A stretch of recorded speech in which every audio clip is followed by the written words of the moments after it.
right, so why am I making this video? I'm making it as a response to the original video that I made about Thomas Sowell, making what I thought at the time was a very uncontroversial statement, a critique of his position regarding the effect that the Great Society had on the Black community as a whole. When I made this first video, it seemed to trigger the hell out of all of Thomas Sowell's fans. So my critique triggered a large response from his fans that had a real serious problem with me contending with one of his pillar ideas. So what is this idea that I challenged? Thomas Sowell believes that the Great Society was the great downfall of the Black community. So he blames the Great Society for most or all the ills that we see visited upon the Black community.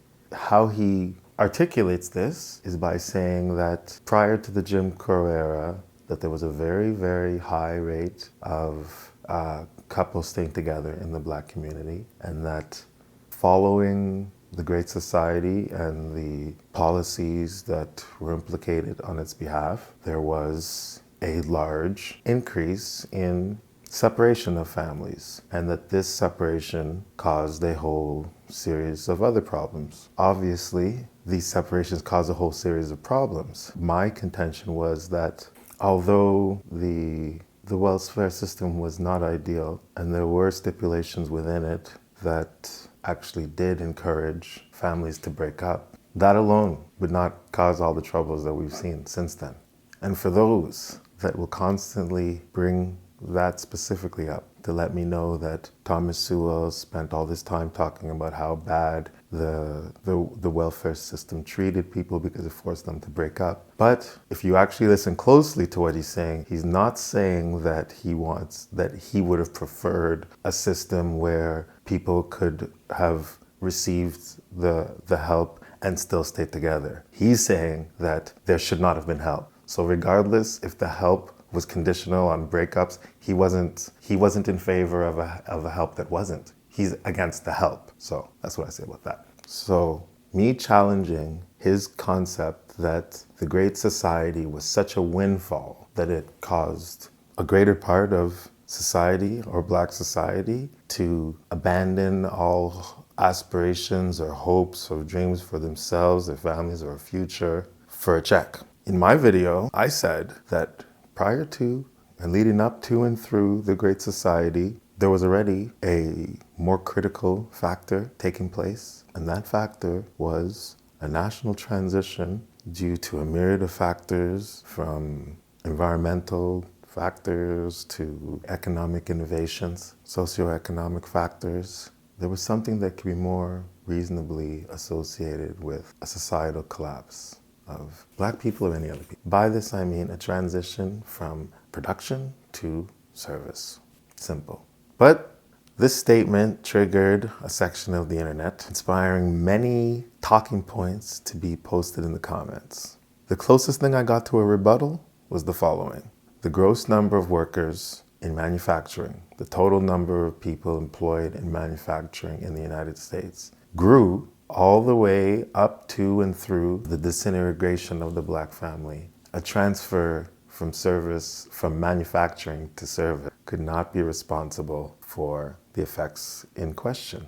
So for them, it's simple. The total number of people in the job market increased all the way up to and through the 1980s and 90s. So that means that no one can say that a section of the population was experiencing a whole bunch of negative effects because of a collapse of an industry. So the health of that industry, by this logic, is determined by whether or not the total number of people in the field grows. So in this frame of mind, it is unfathomable that there could be a condition where the total number of people involved is growing, but the rate of that growth is stagnating or falling. What about if the population's growing by a lot? Think about this. Let's take something that we all understand. So let's take this away from economics for a second and take an example that we all understand. Let's take literacy. Now, imagine if I told you that the percent of literacy in the population was going down by a lot, even while the number of literate people was increasing in gross number. Would you say that that was a positive or a negative? So I'm telling you that from the beginning you have 80% literacy and it goes down by 30%, right? So now you have 50% literacy. Are you going to care if someone tells you that don't worry about the fact that now we only have 50% literacy, if they were able to show you that the total number of people that could read this year was more than the total number of people that could read last year? Would that suffice to put you at ease? Just knowing that this year is greater than last year? Is that how you would make that determination? How much folly lies in that kind of assumption? So check out this chart. This is from the Bureau of Labor and Statistics, and it shows from 1960 to 2010, and it is describing the percentage of the population that was employed in manufacturing. Now this starts in 1960, and you can see that from that time, and possibly in the time prior, we don't have the info from earlier than that, but as you can see that this percentage went steadily down between the interval of 1960 and 2010, right? So we can definitely establish that the manufacturing as a percent of the total workforce was decreasing steadily throughout this whole interval. Now, the Great Society didn't kick off until it wasn't conceived of or put into real action until 1963 or 64. So this is what happened to manufacturing. Now, this is what is refuted, this graph is what's refuted when people say that the gross continued to grow. Yes, the total number of people in the field was increasing. But this field, as a percentage of the total workforce, was collapsing. Now, they refute this by saying that through this whole period, each year, there was still an increase. There was still some incremental growth. And the growth didn't stop up until through the Reagan era. But what did the population do during this same period? So check out this graph. This chart is from the U.S. Census Bureau's Decennial Census Series. So in blue, you have the natural-born individuals, and in pink, you have the foreign-born individuals. Now, look at what happens between the periods of 1950 and 1980.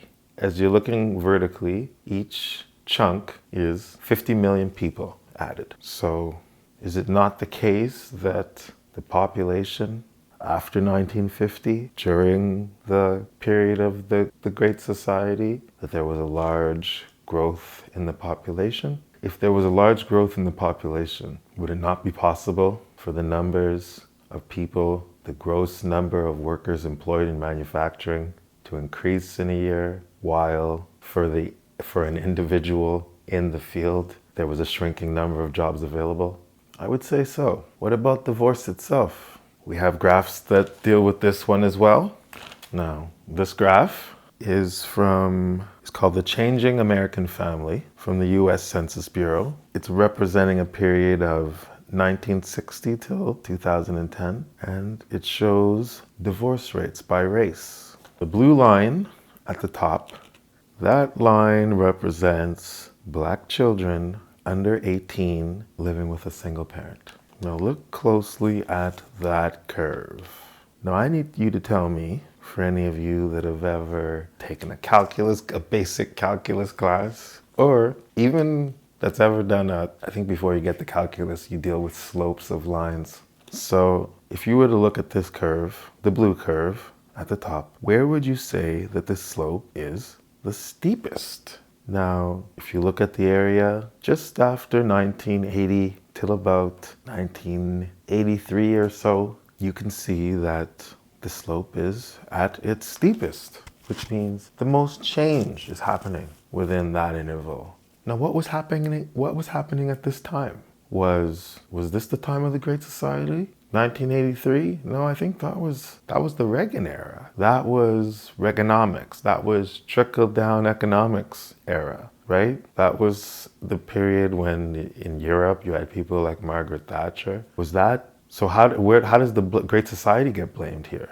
This is a period we're describing where the poverty in America went from something like 13% to something like 15%. Now, if this spike in divorce rates came as a result of the Great Society, explain the delay. Were these parents waiting for their children to get super duper grown? Well, they wouldn't be included in this chart if they were super duper grown because it only goes up till 18. So how do we explain that? We have another graph that combines the United States, the UK, and European nations during the similar period. And what do we see here? So you have all black men in red at the bottom. So what happens right around 1980? You got the steepest negative slope on the curve, which is to say the biggest change going on during that time in a negative direction. In 1980 and 1990, this crazy slope. What does this tell you? This tells you that unemployment often causes poverty. And poverty causes a whole other host of problems. Now, as somebody living in the COVID era, I'm not sure that it's really difficult for you to be able to say from your own experience, anecdotally even, that people losing their jobs cause a whole series of problems. Marital problems, familial problems. There are all kinds of increases in all kinds of negative things, whether it be abuse, substance abuse, domestic abuse, spousal abuse, child abuse. All of these things are going to increase when negative things like unemployment are thrown into the picture. And as far as I'm concerned, whenever you have unemployment, you're going to have a whole lot of other problems. And I am not in any way convinced that anytime a society provides social programs, that the result of their implementation would be a collapse of any kind. Quite the contrary, that absolute collapse in many cases is certain in cases where no social programs are implemented in emergency or implemented in a time of need. So if there's anybody out there that disagrees, let me know in the comments how you disagree. I'm not interested in how you think I'm a social justice warrior or how you think I'm virtue signaling or about how the facts don't care about my feelings, because my feelings are not involved here. So if you have an argument that you think can defeat my argument, then I am now offering you up the chance to levy it. So I have told you clearly in this video what are my issues with how Thomas Sowell presents his argument. If this angers you, but you have the ability to rebut what I'm saying here, then please do so, right? In any way that you can. Let me know in the comments, but make yourself clear, all right? Because as far as I can tell, a lot of you guys are getting triggered, but you don't really have, you don't have the answer. You're mad that what I'm saying doesn't fit in with the narrative that you'd like it to fit in with. So, like I said, I'm not married to this idea. If you can prove me wrong, come at me. Peace. I've been down this road before, but now I got my shit together.